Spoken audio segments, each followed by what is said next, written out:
Một nghĩaកំពុងតែពេញនិយមដែលម្ចាស់អាជីវកម្មហាងថែរក្សាសម្ផស្ស salon massage spa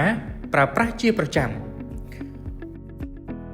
មុខងារដំបូងនោះគឺការកំណត់និងផ្ដល់ជា commission កម្រៃជើងសារដល់បុគ្គលិកក្នុងពេលតែមួយយើងអាចធ្វើការផ្ដល់ជា commission ទៅដល់បុគ្គលិកអ្នកដែលធ្វើសេវាកម្មផ្ទាល់ហើយនឹងផ្ដល់ទៅដល់បុគ្គលិកអ្នកដែលលក់សេវាកម្មនឹងបានផងដែរ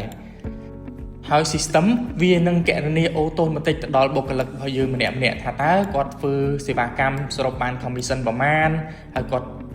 លក់សេវាកម្មហ្នឹងសរុបបាន commission ប្រមាណវានឹងកណនាឲ្យយើងអូតូម៉ាទិកតែម្ដងដើម្បីងាយស្រួលក្នុងការផ្ដល់ជា commission ទៅដល់បុគ្គលិកមុខងារសម្រាប់កក់អ្នកធ្វើសេវាកម្មនិងកក់បន្ទប់យើងនឹងមានតារាងពេលវេលាថាតើមានភ្ញៀវណាខ្លះដែលបានកក់ហើយបុគ្គលិកណាខ្លះដែលត្រូវធ្វើសេវាកម្មជូនភ្ញៀវមុខងារ follow up អតិថិជនដែលបានទិញកញ្ចប់សមាជិកយើងនឹងមានតារាងថាតើមានអតិថិជនណាខ្លះដែលដល់ថ្ងៃត្រូវមកធ្វើសេវាកម្មប្រវត្តិនិងកំណត់ត្រាអតិថិជនយើងអាចដឹងថាតើអតិថិជនបានមកប្រមាណដងហើយធ្លាប់បានធ្វើសេវាកម្មអីខ្លះគឺយើងមានរបាយការណ៍តាមដានមើលប្រវត្តិអតិថិជនលក់សេវាកម្មជាកញ្ចប់ចំនួនដងឧទាហរណ៍លក់កញ្ចប់10ដងបច្ចុប្បន្នគឺនៅសល់8ដងអញ្ចឹងពេលដែលមកប្រើប្រាស់គឺយើងចុច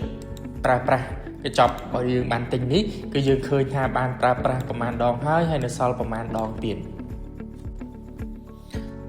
លក់សេវាកម្មជាខែ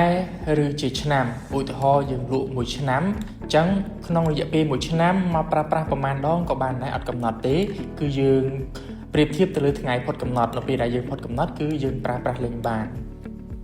មុខងារលក់កាតទឹកប្រាក់ដោយយើងអាចធ្វើការលក់ជាកាតទឹកប្រាក់ដោយយើងផ្ដល់ជូនជាបនឹសបន្ថែមជូនភ្ញៀវឬក៏យើងធ្វើការបញ្ចុះតម្លៃជូនភ្ញៀវឧទាហរណ៍យើងធ្វើការលក់បានទឹកប្រាក់នេះមួយចំនួន$1000អញ្ចឹងយើងនឹងធ្វើការផ្ដល់ជាបនឹសបន្ថែមជូនគាត់$100បន្ថែមអញ្ចឹងនៅក្នុងកាតហ្នឹងនឹងមានទឹកប្រាក់ចំនួន$1100អាចធ្វើការចាយទិញសេវាកម្មឬផលិតផលកន្លែងយើងដោយគាត់ចាយលុយត្រឹមតែ$1000ប៉ុណ្ណោះមុខងារក្នុងការចេញវិក័យប័ត្រគិតលុយដែលយើងអាចធ្វើការលក់ទាំងផលិតផលហើយនិងសេវាកម្មហើយយើងធ្វើការទូទាត់លុយហើយនិងចេញវិក័យប័ត្រជូនភ្ញៀវបានយ៉ាងងាយស្រួលមុខងារគ្រប់គ្រងការទិញចូលហើយនិង stock អីវ៉ាន់ហើយនិងផលិតផលផ្សេងៗយើងអាចធ្វើការគ្រប់គ្រងការទិញចូលហើយនិងគ្រប់គ្រង stock បានយ៉ាងងាយស្រួល stock ចូលចេញគឺយើងមាន log report យ៉ាងច្បាស់លាស់ផងដែរមុខងារក្នុងការកត់ត្រាការចំណាយថ្លៃប្រតិបត្តិការនិងចំណាយផ្សេងៗតែយើងចំណាយទៅលើអ្វីយើងធ្វើការកត់ត្រាចូលមកហើយយើងនឹងបានរបាយការណ៍ថាតើក្នុងខែនេះយើងបានចំណាយទៅលើអ្វីខ្លះគឺយើងមានទិន្នន័យរបាយការណ៍យ៉ាងច្បាស់លាស់ផងដែរនិងមុខងារដែលសំខាន់ចុងក្រោយនោះគឺរបាយការណ៍ទាំងរបាយការណ៍ stock របាយការណ៍ចំណូលរបាយការណ៍ចំណាយហើយនិងរបាយការណ៍ចំណេញខាតយ៉ាងច្បាស់លាស់នៅក្នុង system របស់យើង